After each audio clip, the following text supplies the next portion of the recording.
ക്രിക്കറ്റുമായി ബന്ധപ്പെട്ട് ഇന്ന് പുറത്തു വന്നിരിക്കുന്ന പ്രധാന വാർത്തകളാണ് ഈ വീഡിയോയിലൂടെ നമ്മൾ കാണാൻ പോകുന്നത്. വീഡിയോയിലേക്ക് കടക്കുന്നതിന് മുൻപായി ഇതുപോലുള്ള ക്രിക്കറ്റ് വാർത്തകൾ ഏറ്റവും ആദ്യമേ അറിയുന്നതിന് വേണ്ടി ഈ ചാനൽ മറക്കാതെ സബ്സ്ക്രൈബ് ചെയ്യൂ. ആദ്യത്തെ അപ്ഡേറ്റ് ജസ്പ്രീത് ബുംറയുമായി ബന്ധപ്പെട്ടതാണ്.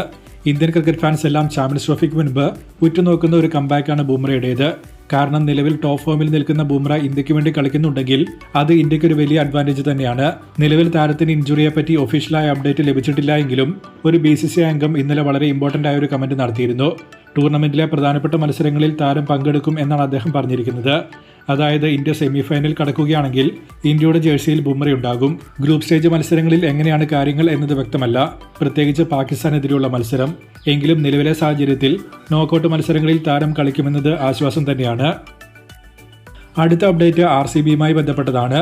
ടീമിന് ഒരു കനത്ത തിരിച്ചടി എന്നോണം അവരുടെ പുതിയ റിക്രൂട്ടായ ജേക്കബ് ബദൽ ഹാംസ്ട്രിംഗ് ഇഞ്ചറി മൂലം റിമൈനിംഗ് ആയ ഇന്ത്യ ഇംഗ്ലണ്ട് പരമ്പരയിൽ നിന്നും ഒപ്പം ചാമ്പ്യൻസ് ട്രോഫിയിൽ നിന്നും റൂൾ ഔട്ട് ആയിട്ടുണ്ട്. RCB ഇത്തവണ 2.6 കോടി മുടക്കിയായിരുന്നു ബദലിനെ ടീമിലെത്തിച്ചത്. ഇന്ത്യക്കെതിരെ നടന്ന ആദ്യ ഏകദിനത്തിൽ അർദ്ധ സെഞ്ചുറിയും വിക്കറ്റ് നേടി താരം തിളങ്ങുകയും ചെയ്തിരുന്നു. RCBയുടെ ഒരു ഓൾറൗണ്ട് ഓപ്ഷൻ ഇത്തവണ ഇല്ലാതെ പോകുമോ എന്നത് കണ്ടറിയേണ്ട ഒന്നാണ്. അവസാനത്തെ അപ്ഡേറ്റ് രഞ്ജി മത്സരങ്ങളുമായി ബന്ധപ്പെട്ടതാണ്. ക്വാർട്ടർ ഫൈനലിൽ ജമ്മുവിനെതിരെ ഓൾമോസ്റ്റ് ലീഡ് വഴങ്ങുന്നതിന്റെ വക്കിലാണ് കേരളം ഇപ്പോൾ നിൽക്കുന്നത്.